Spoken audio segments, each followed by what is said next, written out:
3. Okay, okay, great. My name is Jonathan Cohn. I chair the Issues Committee at Progressive Massachusetts. Due to technical difficulties, this is not live, but it will still be a wonderful and informative discussion. I am delighted to have with me today Mallory, Hanora, and Ayana Aubourg from Families for Justice is Healing.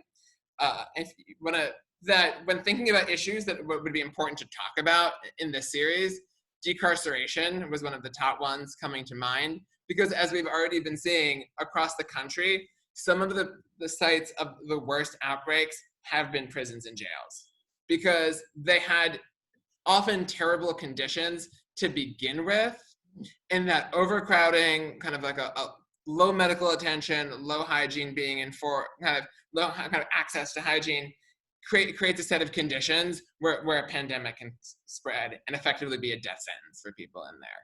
So I want to thank you both, and can you introduce yourself and tell people a little bit about what the work that your organization does? Sure, I can start. My name is Mallory Hanora, and I'm the Executive Director of Families for Justice as Healing.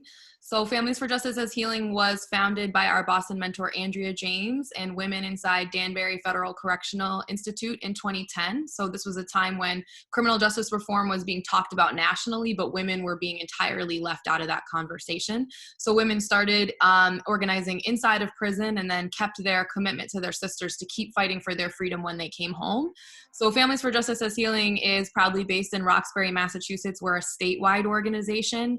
Our mission is to end the incarceration of women and girls, period. And we truly believe we can do that here in Massachusetts.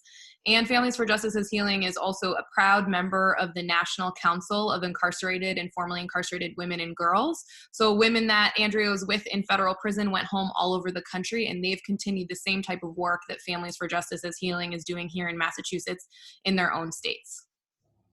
So, Ayana, want to add anything to that? Hi, I'm Ayana, part of Families for Justice as Healing too. Just really grateful to be here.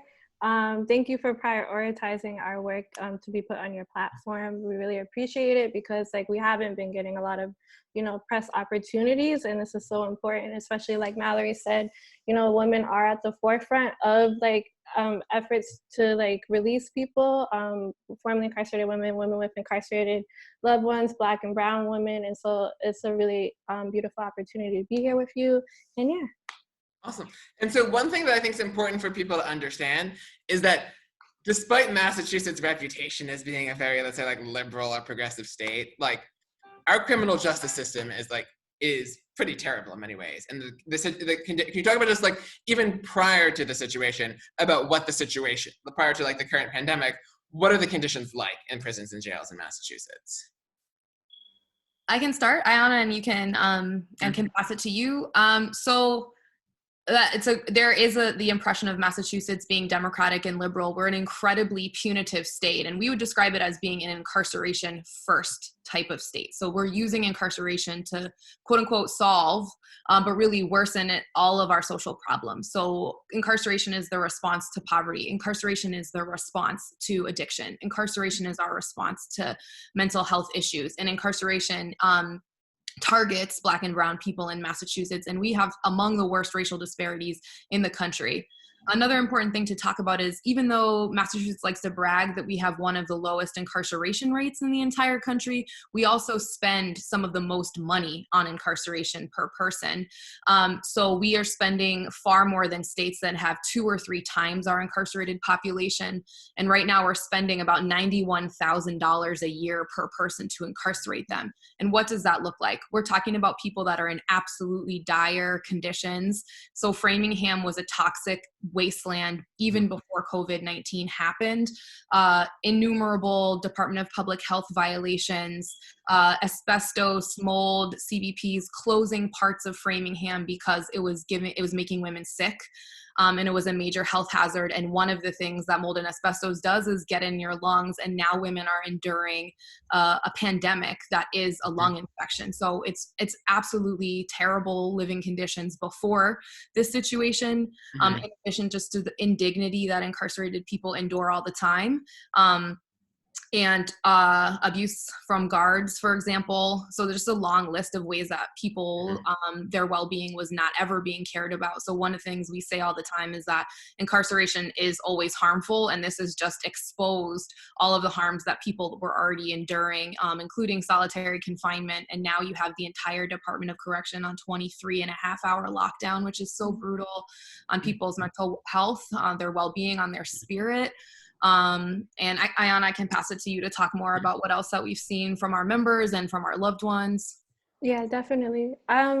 Yeah, I would just echo what Mallory said in terms of like, it's definitely way easier to get inside than it is to get out of prison. And so in Massachusetts, like with the parole board too, just like we have like the lowest rate of parole in Massachusetts.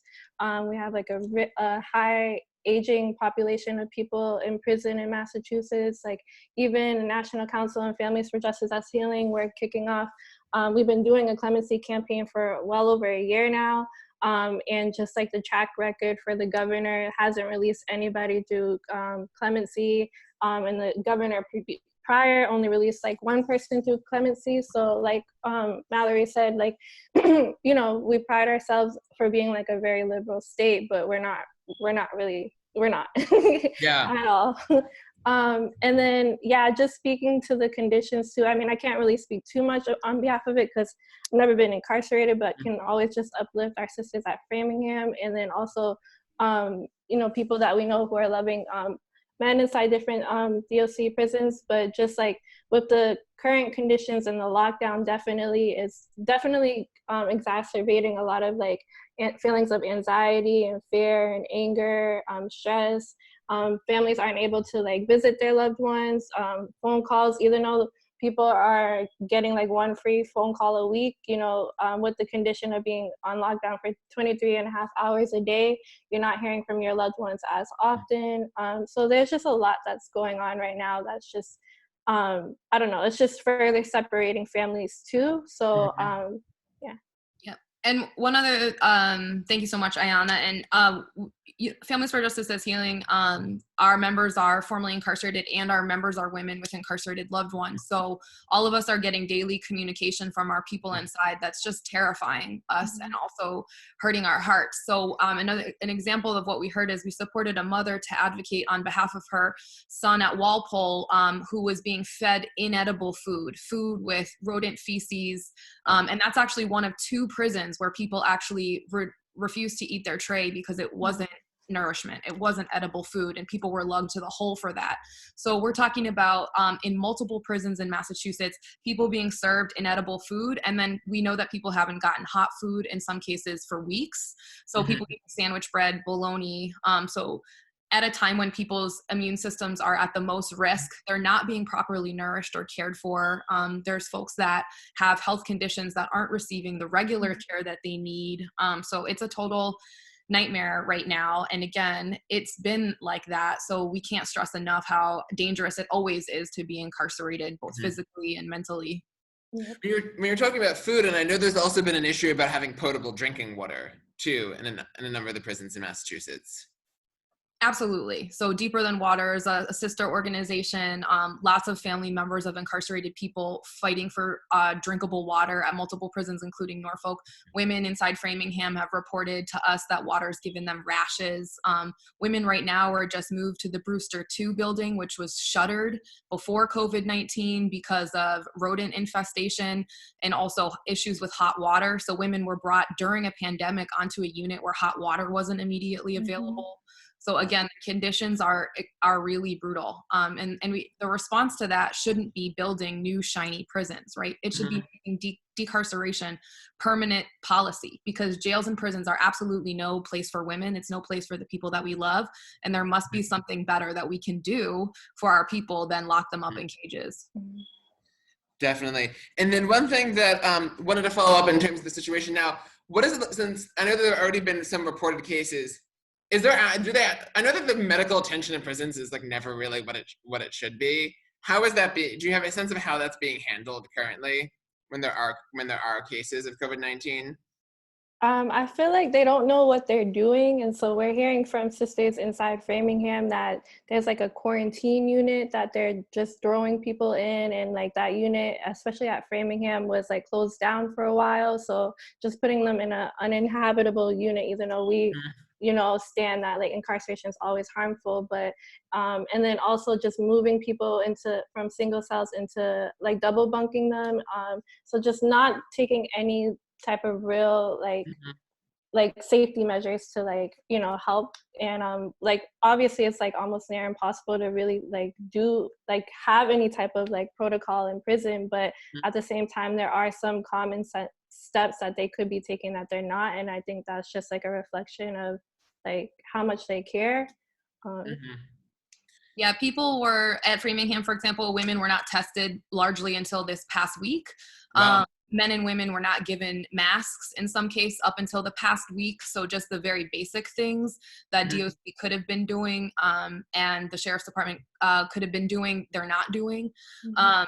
And like Ayana said, just the confusion and the chaos that people are experiencing, being moved without being screened. We know of at least one incident where a person was taken out to the hospital out of Framingham, was tested COVID negative, and came back and was put on a unit where there was a COVID positive person. Oh, wow. So just absolute mismanagement of the situation, on top of the fact that the very clear response should have been letting as many people out as possible, as soon as possible.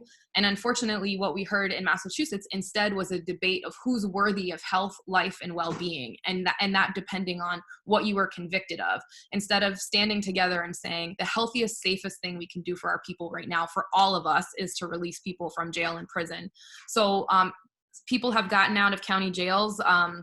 There's been some decarceration, and we want to say, why were those people ever incarcerated in the first place, right? Why are we ever locking people up on technical violations in Massachusetts? We've tried to adjust bail over and over and over again, and the truth is bail is still absolutely being abused and being set on people who are not flight risks, who have families, have strong connections to the community, and bail is being used as a pretrial punishment rather than to ensure people's return to court. And we know that people come back to court. So some of the people that were released, every single person that released is so important, right? Because every person's life matters. And also we need to be asking ourselves, why were these people ever incarcerated ever in the first place? And how can we not go back to the same levels of arrests and incarcerations that we were seeing pre-COVID-19? And then for our loved ones in the Department of Correction, there's just been almost absolutely no releases except for scheduled releases. So we could be seeing hundreds and thousands of people released on compassionate release. Like Ayana mentioned, clemency, the governor has full authority to let people out on clemency. And in fact, it's been talked about a lot, but we can't stress how crazy it is that parole was sitting on people's they'd already been granted parole and they just weren't issuing the release permits. So even people that should have been out already, they weren't let out until weeks into the pandemic.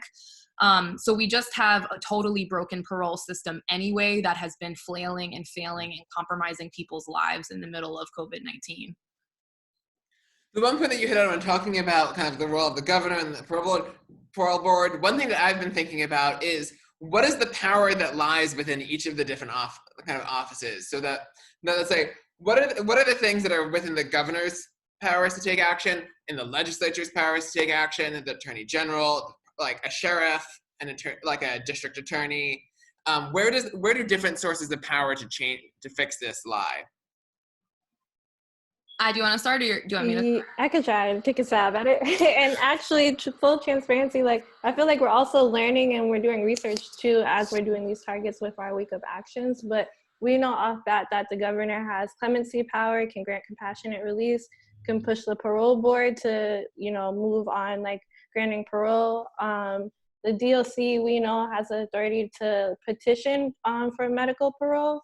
And so that's also been a struggle too, especially during our weeks of action, whenever we call up like a commissioner or whoever the DOC target is, or we're hearing from sisters on the inside that they're just letting us know that like they don't have authority, when that's completely not true. Like they do play a role in that. And yeah, I'll kick it back to Mallory because I don't know. Yeah. And so this is showing us that it's very, very easy to put people in jail and prison, it's really hard to get them out. So somebody tweeted this today, and I thought it was really a salient point to share. How come when a prosecutor wants to punish someone harshly, they don't have to check in with anybody about it, but in order to show mercy, they have to check in with 4 different bosses in order to be able to do that? So why are there so few pathways out of incarceration? It's a massive problem anyway. But to be very clear, the governor can commute absolutely anybody's sentence that he wants to, and he could do it in bulk, and he should do it, and he should have done it weeks ago.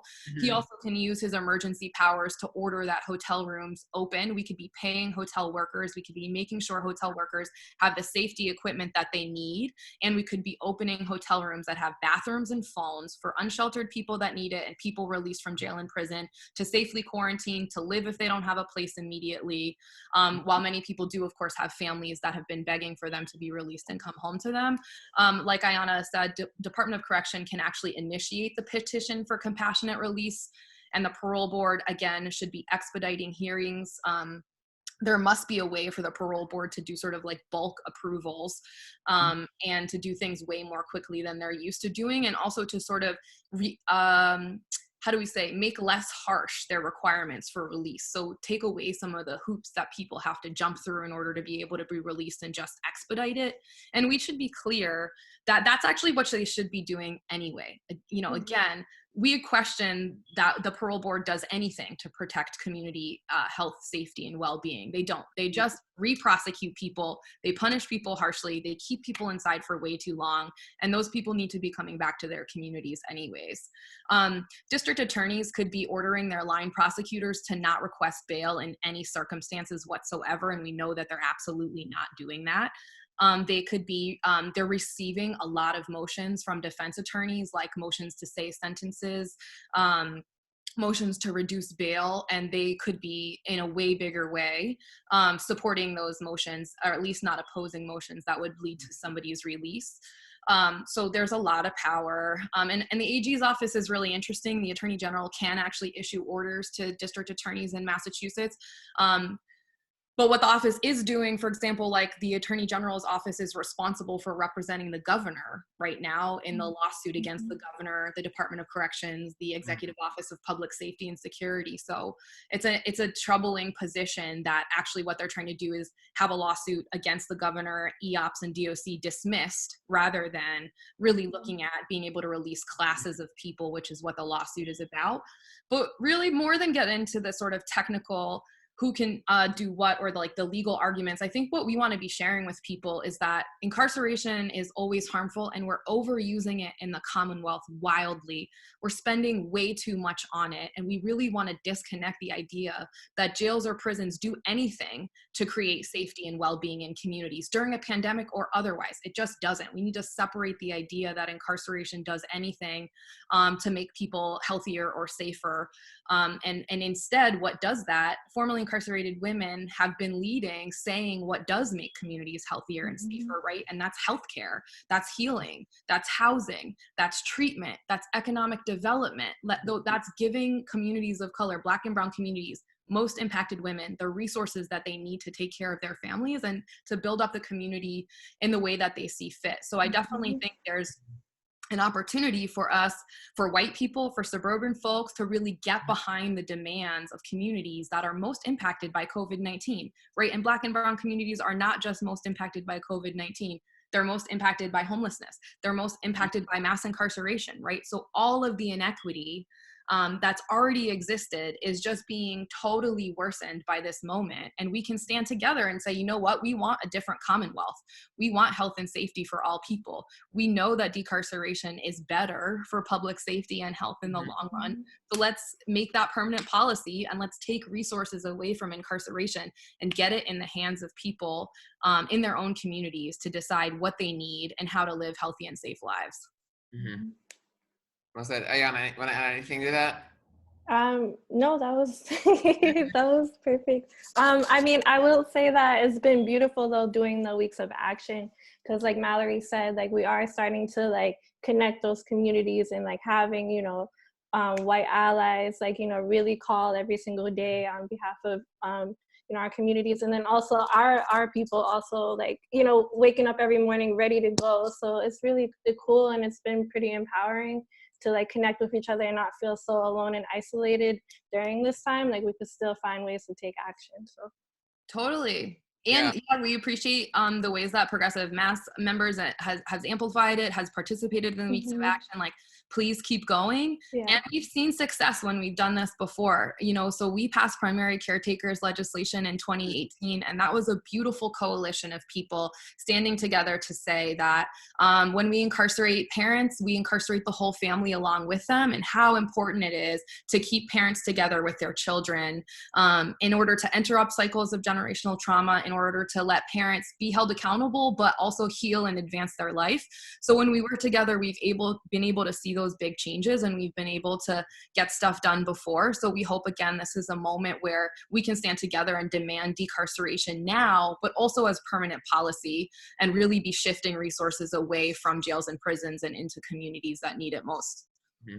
And quickly for people watching, you mentioned lawsuits before. Can you just like quickly explain what? I believe that there are several lawsuits pending, right? Again, just like the shorthand version of what the lawsuits are that are happening right now. Yes.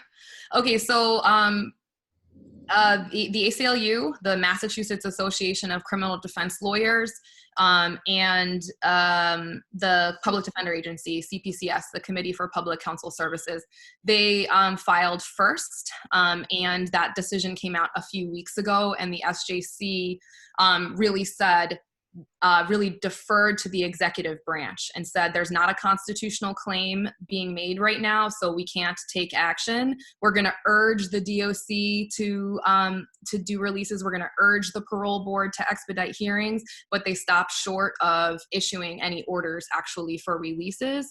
And so they did require data reporting to happen, which is how we know how many cases there are in each prison. And they just released an amended decision yesterday, which required even more reporting to know what's going on inside every jail and prison. And they also made it easier for incarcerated people to access their own medical records so that they can be doing these compassionate release petitions. But substantively, the decision did allow for people who are in pretrial detention to go back into court and ask for their release, for their bail to be reduced to personal recognizance.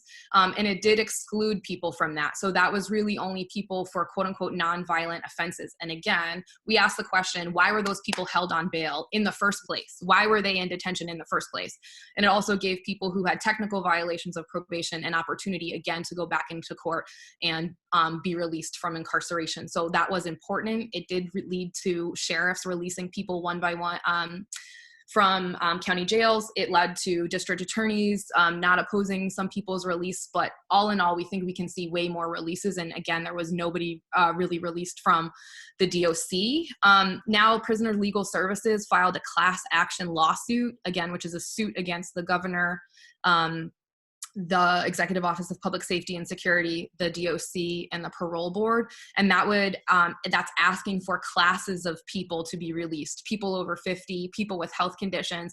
And there's also an ask in the lawsuit to dramatically reduce the population of people who are incarcerated by a significant percentage, like 50%, I think. So that the relief that's possible from that is more significant. And they're also making constitutional arguments about the way that people are being really mistreated, being hurt individually, being exposed to this virus unfairly. And again, nobody in Massachusetts was sentenced to the death penalty. So that's broad strokes. But we think that, again, that in the first decision, the SJC really indicated that this is going to have to be the executive branch, aka the governor, aka DOC, and the parole board. This is going to have to be them taking responsibility for people and doing something. So regardless of any of the legal action, we're happy that it's happening, but we want to pursue every avenue that we can to get people out. So like Ayana said, this is week 6 of every single day. Families for Justice as Healing members and our allies have been making calls and emails to all types of decision makers to keep the pressure on to decarcerate, and not just that, but also to house our people, to resource our community, and start to reimagine Massachusetts without incarceration.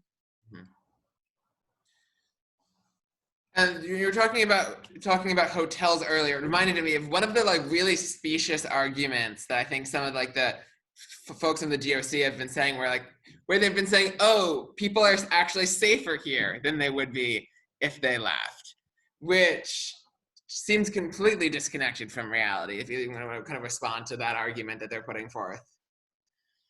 Well, I also want to just give a huge shout out to the over 170 public health experts, experts in medicine and doctors who like signed a very public letter to the governor just saying like decarceration is the safest response. And so, yeah, I think that was a beautiful way to just refute that point that it's not possible. And there was so much like outlined in that letter just saying how like prisons and jails, like, you know, they have like a poor track record of like, you know, just dealing with anything medical related. And then also just like the conditions of confinement in it itself, it's just naturally not a place where one can survive a whole pandemic. So I think it was really cool to have that type of like allyship from like the public health community to help back up our claims, like back up the experiences of our family members and people in our neighborhoods who like, you know, have the experiences to say that like it's like the conditions here are terrible, but like having that public health, I don't know, just that stance was really helpful. And in terms of the Ayana coordinated this, and we submitted an amicus brief for the ACLU, MACDL, and CPCS lawsuit that had, I think, 30 pages of quotes from of testimony and quotes from families saying, we want our loved ones home right now. So Families for Justice as Healing has definitely been organizing our members, which include mamas and aunties and grandmothers and daughters of incarcerated people, saying they can come home right now and they can live with me and we want our people home with us. And so again, yeah, that's absolutely right that we totally rejected that claim, and that families really stood up and were furious about that. Families that desperately want their loved ones home and frankly have been fighting for their loved ones to be released since way before COVID-19, right? Have been continuing to support their loved ones, have been trying to do anything they can to get them home, whether that's out on bail or whether that's to get home their loved ones that have served decades of time already. So people definitely want their loved ones home. And also, I think it's a moment for us to really think about what does it mean if we're saying incarcerated people don't have anywhere to go back to. First of all, that's just simply not true. Many people have families that love them and go home to. But for those people that don't actually have access to the housing that they need, that's the fault of the state, right? That shouldn't be condemning incarcerated people for not having access to housing. We need to be looking at policies that prevent people with convictions from accessing public housing, right? We need to look at the way that people who are unsheltered are criminalized, right? People who are using drugs or selling drugs are criminalized. And again, the response to everything in Massachusetts is incarceration. And if there was more access to housing, if we were addressing in a more systemic way the rampant gentrification of Black and brown communities and people being pushed out of where they've lived for generations, then people who are incarcerated would have a place to go back to, right? Because those resources would be available. And in fact, if those resources would be available in the first place, it would prevent a lot of incarceration, right? Because people wouldn't be doing things to try to survive. They wouldn't be doing things to try to provide for their family. There would be mechanisms in place in a strong community already that would be there for them. No, I think that's a really great point about like the complete failure of the state on that end. If the state is arguing that people are safe, or quote unquote safer in prisons and jails, it speaks to how the state is clearly not providing safe environments for people to live outside. When like, if guaranteeing the kind of public welfare is one of the basic things that one expects out of a government, they're clearly not meeting that. Absolutely. And like Ayana said beautifully earlier, we're hoping that communities can get connected and say that with each other, right? That folks that might not have an incarcerated loved one can say, well, we don't want to live in a state where people are safer in incarceration, even if that were possibly true, which it's absolutely not. It's so dehumanizing, the experience of being incarcerated, right? But we want a state that provides for people. We want housing that's dignified, that people have access to. But instead, we live in a state where even prior to COVID-19, Charlie Baker wants to put $41 million more into the Department of Correction, despite the fact that the population of incarcerated people has been declining in Massachusetts for years. Imagine what we could get for $41 million. And the budget is already over $700 million. And that's just the DOC. That's not even the sheriffs. So when we talk about spending a lot law on incarceration, we are really serious that what could $91,000 a person? What could we could send people to Harvard and pay their mortgage, right? And we just need to people deserve that too, right? Like our people from communities deserve to have that access to education, to opportunity, to housing, right? Instead of incarceration. You know, it is wild when you think about that per person cost, because of all of the ways that we could be spending like per person on housing, on healthcare, on education, on giving people jobs so that they don't have that kind of economic insecurity. Going out there, all of which would achieve any kind of public safety far better than housing somebody there kind of indefinitely. Absolutely. Absolutely. Ayana, will you share a little bit about the listening tour too? When we asked women what they needed, 0 women said more jail. 0 women said more police. Yeah. Right on. We had oh my God. I was gonna say we incarcerated. Never that. We never did. We had interviewed women from the most incarcerated neighborhoods in Boston. So Roxbury, Dorchester, Mattapian, also Brockton too. But so the listening tour was led by formerly incarcerated women and women with incarcerated loved ones, and they interviewed each other. And really the goal was to, talk about our experiences, but also like, what are our solutions and how do we want to reimagine our communities? And so it was really cool. And like Mallory said, nobody advocated for another prison or for incarceration to really like deal with like the root causes of why they even ended up on a prison bunk or ended up arrested. And so there were so many beautiful ideas ranging from like more parks and stuff to like treatment and like housing and like things that like, our communities really need in order to thrive. And so we're really excited to like put out those 2 reports within the next few months to share with everybody and use as like an organizing guide for like our advocacy. And also just like, it's such a beautiful report of like real voices and real women from our communities who are really fighting to bring back their loved ones, bring their loved ones home. So it's really cool.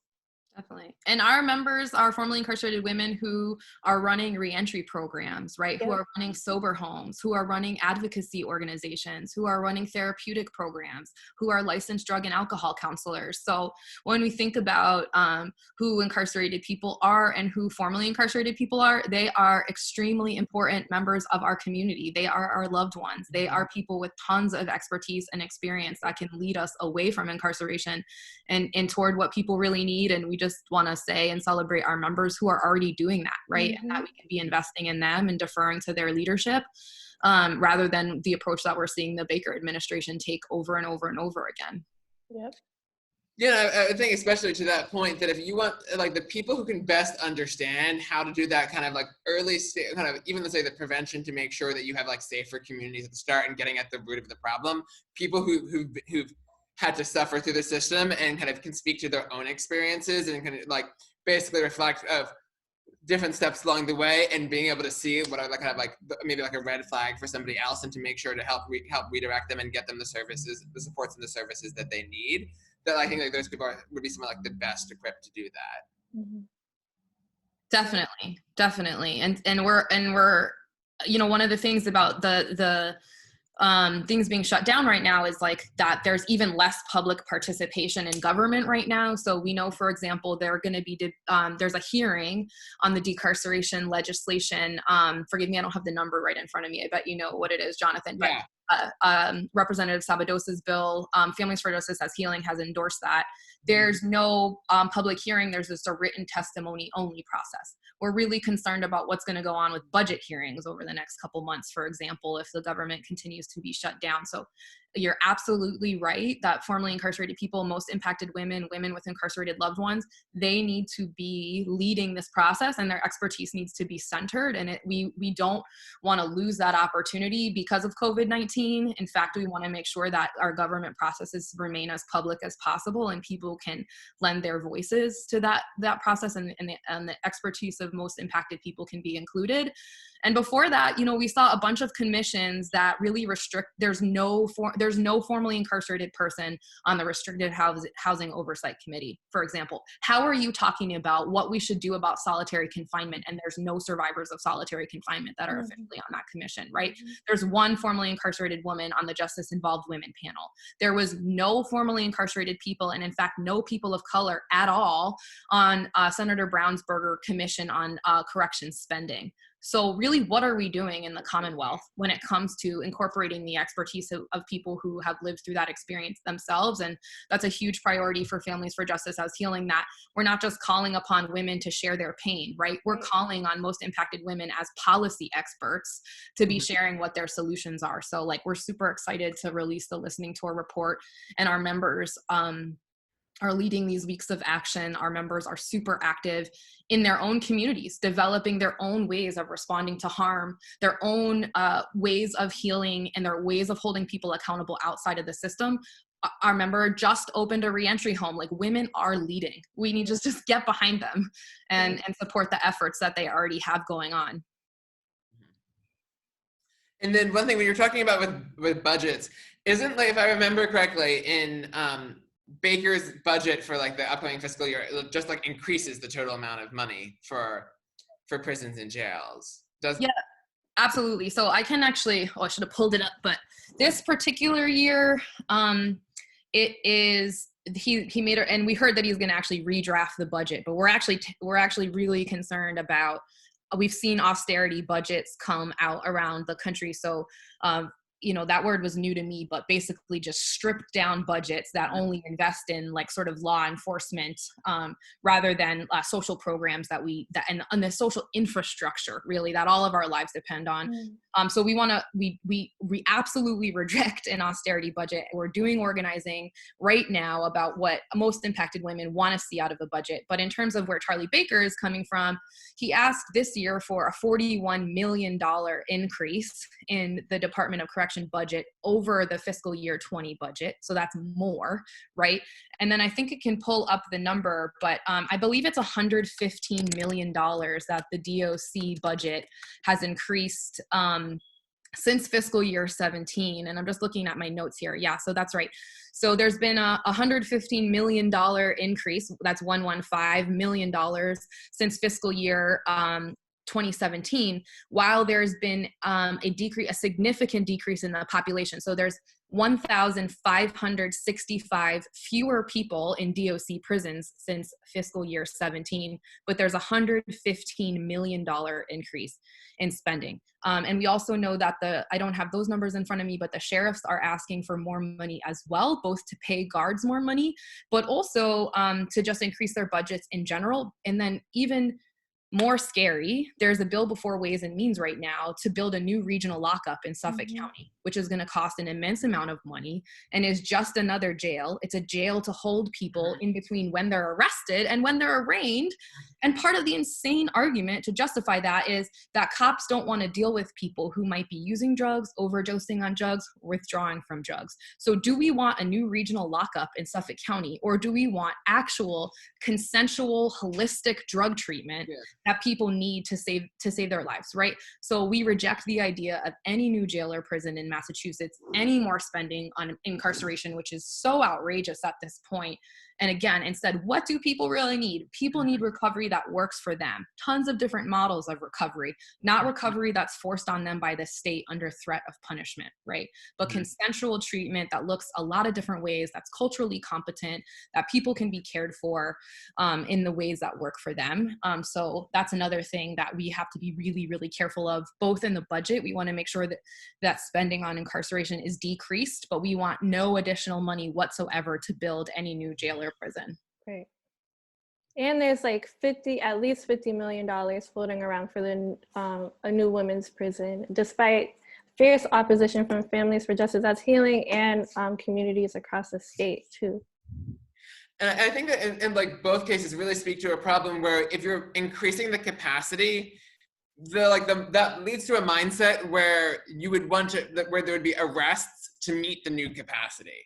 Right, that if you suddenly increase the number of jail cells, that ends up changing the perspective of how much incarceration can be a solution to problems, rather than actually being like, no, we should not be defaulting to this, and we actually need to to have this be like a far fewer people here, and then adapt to that situation. And especially with like in Suffolk County, where you do have a lot of over incarcerated communities and Suffolk, there's so much need in Suffolk County for like where money could be going to, and another lockup center is probably not on anybody's top priority list. Not at all. And again, like with our experience with the listening tour, like Ayana mentioned, 0 women that we interviewed said we need another jail in Suffolk County. 0. So we totally reject that. We're going to be fighting back against any new jails or prisons. And that money is so needed, like you said, for other things in community, whether that's cooperative businesses, whether that's cooperative housing. Like there are solutions. There are ways of having a better life here in Massachusetts for all of our people. And we're using this time to demand that, right? The COVID-19 has exposed deep systemic disparities that are a result of white supremacy, that are a result in disinvestment on purpose in Black and brown communities. And now is the time to demand those resources go to where they belong, right? Our resources, by the way, our tax dollars, by the way, right? That we want those invested in what people need to live healthy, happy lives with their families. Mm-hmm. And then as we were talking about kind of like that connection to families, one thing I was thinking of how that the DOC, like I think a couple of years ago, already put tight restrictions on visitation, and it was problematic then. Now you can assume that there's a situation where in-person visitation will likely have, I'm assuming, has stopped, and they overcharge people to even make phone calls to family members. You can explain that dynamic that predated this, but I'm assuming it's even worse now. Yeah, so we actually took part in like legislative advocacy to push forward a bill for free phone calls because, again, telephone companies like Securius are deeply predatory and they exploit on behalf of family members and people trying to stay connected with like their loved ones. And so, I mean, telephone costs, like they're a lot of money. I think, I don't have the numbers in front of me, but Securius makes millions of dollars off of families just in Massachusetts alone. And then sheriffs, there's like a kickback with sheriffs too. So definitely like with incarceration in general, it is profiting off of families throughout the state. And then with like visitation, there's always, it's difficult with visitation rules too because they're so discretionary and they're always changing. But all in all, like it is like a very difficult process. And I think it was Prisoner Legal Services who had said that visitation has gone down within the past year. And that's not, I don't believe it's a reflection of families not wanting to stay connected, but I think just how much they make it such a difficult process for people to like really, get in and, be able to see their loved ones. And so, yeah, with the pandemic, obviously visitation isn't happening right now, and that's a huge problem too. Yeah, I think the numbers is, I think it's $24 million a year that families are spending on calling their loved ones in jail or prison. And as another example for Progressive Mass in terms of ways that we can work together and show solidarity, we had a beautiful holiday party in December. And one thing we asked is if everybody that came to our party, if they could donate $20 to somebody's canteen so that they could freely call their family over the holidays. And we got money donated to 65 people's canteens who could then call their loved ones. And that was really beautiful. And then what we did the day after that was had everybody that came to the party and all of our friends and loved ones call our state reps and senators and say, hey, we did this mutual aid and solidarity, but this is your responsibility, right? We shouldn't be allowing companies to profit off the most vulnerable families in the Commonwealth who are paying to stay connected, and then the DOC can't have it both ways. They can't say that they're, people don't have anywhere to go and nobody loves and cares about them and then profit off of people staying connected with their families. That's just evil and wrong. But I wanted to share that story because there are beautiful ways that communities have connected, have shown that solidarity and mutual aid. And then we can turn around and say, instead of us paying for it out of you know, like our pocket, we're paying twice, right? You already have our tax money. We're paying for people to be incarcerated. We're paying for our loved ones and neighbors to be locked up. The least they can do is be able to talk freely to their loved ones, because those relationships are what make it possible for people to come home, for people to stay safe and sane while they're locked up. So yes, we totally support free phone calls and emails. And, you know, people have talked a lot about the pain and suffering that they're enduring without in-person visitation during the pandemic. And so it would be good to see way more visits and restrictions way lifted after this period, so people can come in and see their loved ones, you know, way more often. So again, we're fighting to free everybody. We're fighting for a Massachusetts without incarceration. But in the meantime, we need to make sure that people can stay connected with their families and their loved ones. Mm-hmm. Do they allow video call? Have they ever allowed like video calling at all? Or like, I don't know what the like kind of constraints are, because I'm just thinking of like in general as the move to of nothing really can match that in-person connection. But I'm just curious, is that something that people are even kind of allowed to do as a way of connecting to families, or are they just not interested in providing that capacity? That's a good question. I'm honestly not sure. I know it's happening in other states, but Mallory, do you know if that's an option here? I'm not sure that video visitation, I know, for example, Bristol County was trying to end in-person visits and just have video visits. So I'm not sure if they also offer that, but that's the concern about video visits, right? Yeah. Absolutely, they should happen. They should be totally free. And that is particularly true with moms and dads who should be able to see their children daily and tuck their kids in at night. But the concern is that in other places too, and then even here, I think it's Bristol County, trying to eliminate in-person visits in favor of video visits is absolutely unacceptable. So for us, it's yes, video visits, yes, free phone calls, yes, free emails, yes, more and less restricted visits, right? Okay, yes, and. Yes, and exactly. Rather than putting them against each other. And what else was I going to note on that front? What are some of the most, let's say, innovative and creative things that you're seeing when you're talking with working with the women who are doing work to help people who are coming out of prison, or like providing that kind of like community rebuilding and community accountability and community healing work? Do you have any kind of like great kind of say case studies or interesting stories to tell people about some of the impressive stuff that you see on the ground? We're practicing not calling the police. And that's super dope. And like every Wednesday, we actually have it after this call, but we meet and we're like learning about like transformative work and just like how we can start on like an individual, like person to person level, and then how that can like branch out into like the community. But right now we're learning about pods. And so like, you know, just people in your like direct circle that you can call on when there is like when there is a crisis or something, instead of calling the police. And so we're being patient and loving with each other in the process, but like it's super cool to be like learning from like a toolkit per se, but then adapting it to make it our own. So we're really excited about that. Yeah, it's awesome. And we're also leading conversations on a weekly basis, specifically for communities that are most impacted by policing and incarceration. So that's like a intra-community conversation for people that are living through that, about what they want to see and how things can be different there.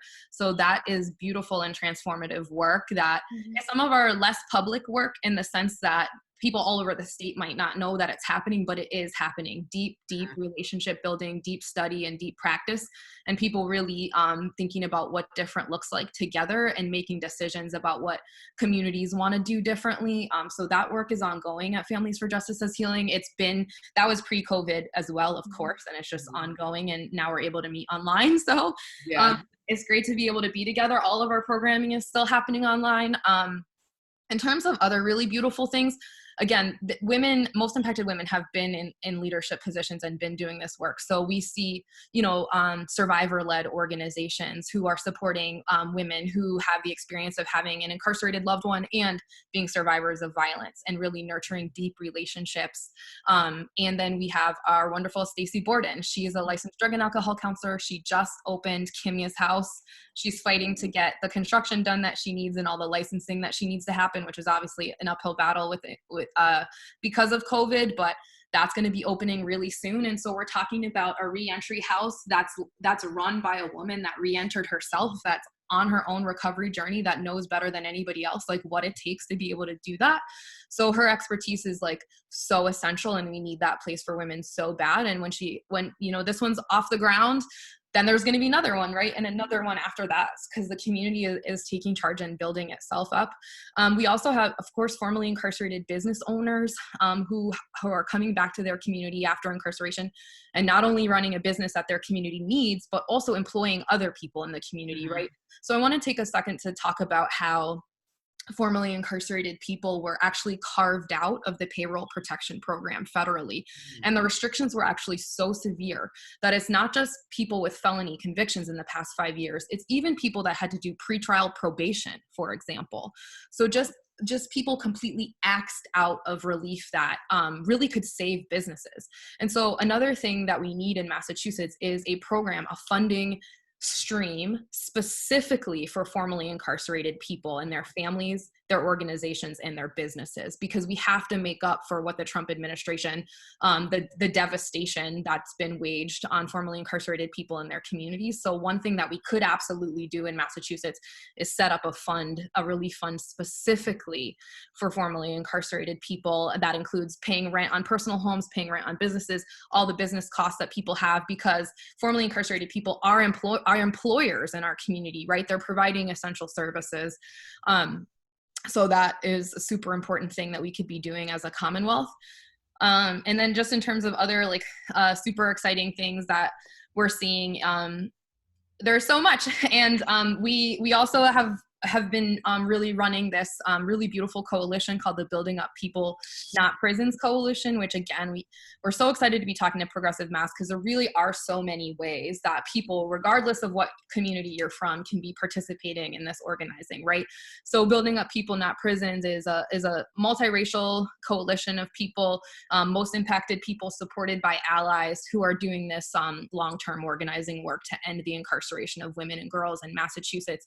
And the beautiful things that are coming out of that coalition, everything from mutual aid to make sure to take care of people in this exact moment, to make sure people have food and housing, that's happening, but also some long-term stuff to really move Massachusetts to a place where we can end the incarceration of women and girls. Like right now, there's just over 600 people, 600 women in Massachusetts who are still incarcerated. Are you kidding me that one of the richest states in the country can't find a better place for every single one of those women? And we know we can. And so again, that organizing is really innovative, and it's going to continue. We meet every single Saturday. No, and I think the one point that you were making when it comes to businesses is so important, because you have this kind of perverse logic where people just where you have formerly incarcerated people end up getting carved out of various social systems and programs and benefits, when any genuine understanding of what public safety entails would want to make sure those people are completely embedded within the fabric of the community when they come out, and that necessitates including them in all of those programs. Absolutely. And instead, what we saw with the payroll protection program is some people getting the help that they need, and that's great, but also extremely large companies that don't really need it, that are already profiting off communities getting that relief money, right? Instead of the smallest businesses, the neighborhood businesses, the smaller staffs of people that are depending on those wages. So it's definitely time to remake Massachusetts and really stand up for what we actually want to see, not just what we think we can get. And I think that's a message that we really want to share with our partners, is let's stop deciding, right, who's worthy of life and well-being based on what they're convicted of, right? Let's be together and say that we can do something better than incarceration, that the choice is not between an old, dirty, nasty, decrepit prison and a shiny new prison. The choice is prison or something better than prison, and we choose something better than prison, and we can work together to have that. And then I also want to piggyback on a point that Ayana, you were making earlier about when you're talking about kind of not trying to bring in police and like as interveners and things, because too often like police are called in to do what like a social worker should really be doing, or people who are trained with actual like kind of similar to like social worker like or like therapy skills and don't have guns on them. Basically kind of speak to that dynamic about kind of the investments that we do need to be making instead to help be able to respond to community needs. Yeah, I mean, I think often what happens is either the police comes and then they don't know how to de-escalate, or they come and the situation already de-escalated, and then it's like, what are you doing here? We don't need you. And it's not funny, but then, someone ends up getting arrested, even though the situation already de-escalated, and then now the court's involved or whatever, and then it's like that whole process. So to be honest, like we're trying to figure out the answers right now, and I think like we're starting off with the pods, and I love just like how like our process of learning, like we're starting like very like micro, like block by block, but also just within our houses and like within our own daily lives, and I think that's like the best way to go about it. And so we're actively working on that right now. But we have, like Mallory said, the Transform Harm community discussions on a weekly basis every Thursday, 3 to 5 through Zoom. And we have beautiful people on there talking about ways that like they've experienced harm, and then like also possible solutions, or just like getting the conversation going. And for people that may be listening that don't live in over-policed communities, something I usually ask folks to think about is, how long between you walking out your door is it until you see a police officer or a police vehicle or a police camera? And so many people living in Dorchester, Roxbury, and Mattapan can, from their porch, see a camera filming their block, right? Or hear a siren when they walk out their door, or from inside their home, right? Or see a flashing light from a car that's posted up on the corner that reverberates inside of their home, that they can see the reflection of a siren on the wall. Right. And then there's a lot of white people in Massachusetts that might be able to go an entire afternoon or even a whole day without seeing a police car with its lights on, right? That maybe they pass it in the street, but they're not seeing a police officer going to a quote unquote scene. So, in a lot of ways, it's an opportunity for white people to think about what are the resources in your community. If your community is a bit more affluent, what exists in your community that are layers in between you and the police, right? That are other people that you can call for support when there might be an emergency happening, or simply that your family is allowed to get into a dispute and have a disagreement and a conflict without the cops showing up, right? And that you can handle that within your own family and say, look, this was a problem, but we're going to like deal with it on our own. And then other community members don't have that option, right? That police are showing up whether or not they're wanted, whether or not they're called, and whether or not they have absolutely any skill or anything to offer to the situation, other than they're just going to take somebody with them, right? And so when we think about the concept of abolition, for example, the concept of a world without police, prosecutors, and prisons, it sounds radical to some white people, but then upon further reflection for some white folks, they're like, well, actually, I experienced a lot of that already, right? Because the cops are not constantly interrupting my life. I'm not constantly being surveilled or followed or pulled over at the astronomical rates that Black and brown people are in cities. And we have all that research and data. It's absolutely astronomical how often people are stopped and bothered. But in any case, we can build off of that, right? We can say, why is that working in this community, but not in this community? And we can really talk about the root causes of that. And white people can really support what's working for them, which is education, healthcare, treatment, as barriers in between themselves and the police. And we should be putting that everywhere.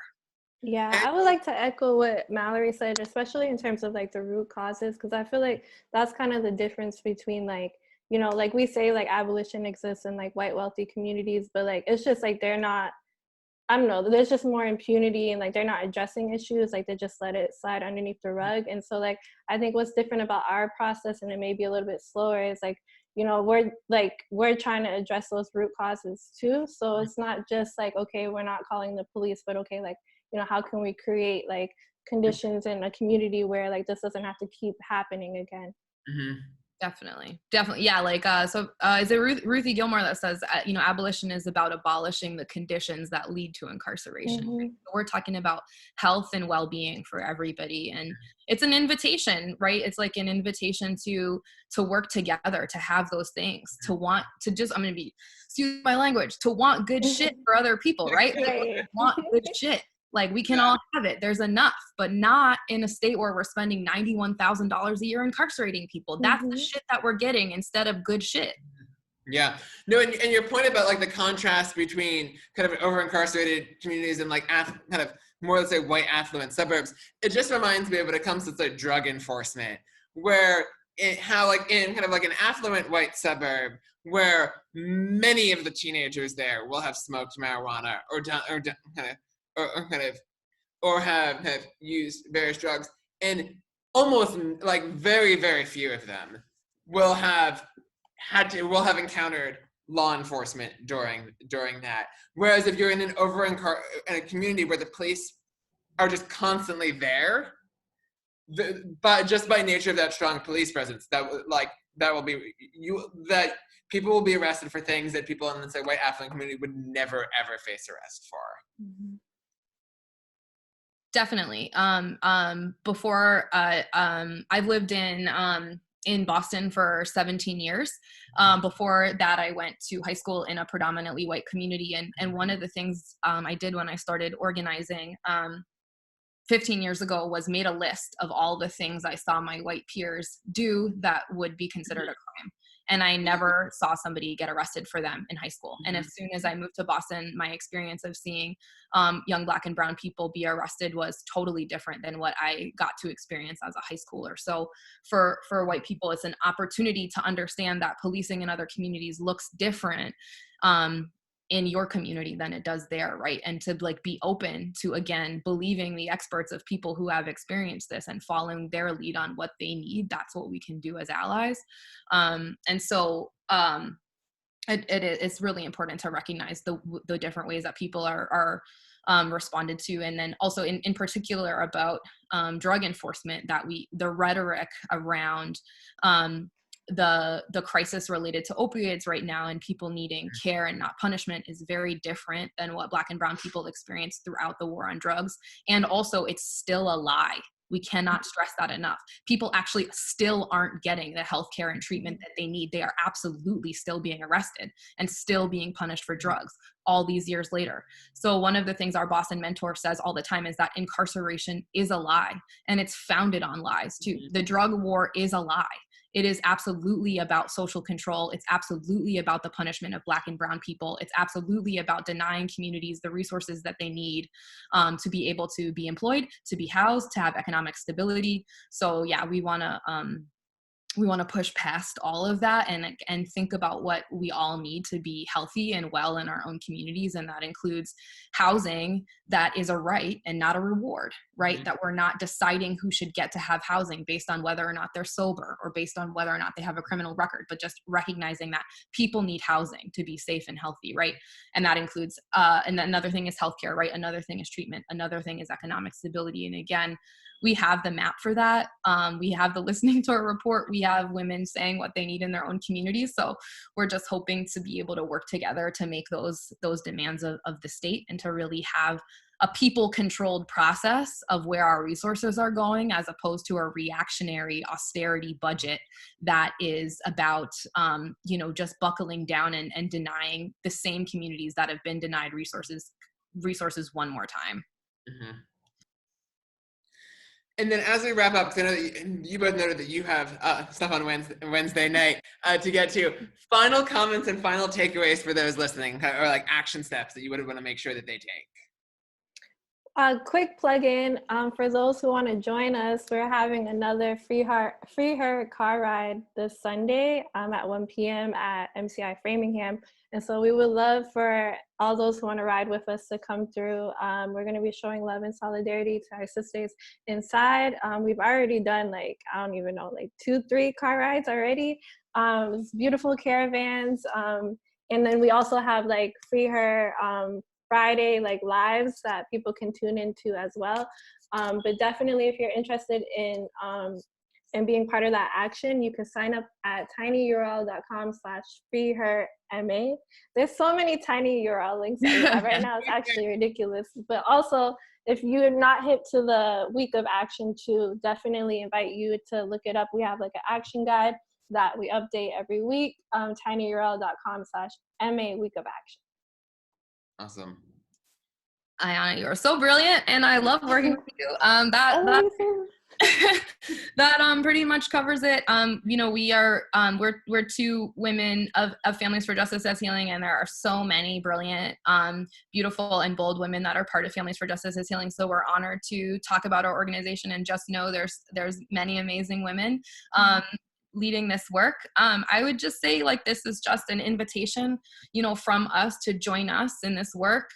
You know, we believe fully that it's possible to end the incarceration of women and girls in Massachusetts. We're seeing decarceration, not enough, but we're seeing a little bit right now in response to a crisis. And that should tell us one thing, which is that it is possible, right? It is possible to decarcerate. We have to choose it. We have to work for it. And we have to invest in making, we have to invest in removing the conditions that make incarceration necessary, right? That we can create health and wellness and well-being if we invest in it. So just an invitation to keep watching our work, keep joining our work, keep supporting our work, and keep lifting up the message that we don't need incarceration. We can have better than that. Awesome. And then if people want to follow you on social media or visit your website, where should they go? Our website is being rebuilt right now by the brilliant, beautiful Leslie, who's our tech genius, but you can still donate on our website. So that's really important. So our website is justiceashealing.org, but our Facebook and our Twitter, in lieu of our website not being up right now, is super, super active. So we're Justice Healing on Twitter.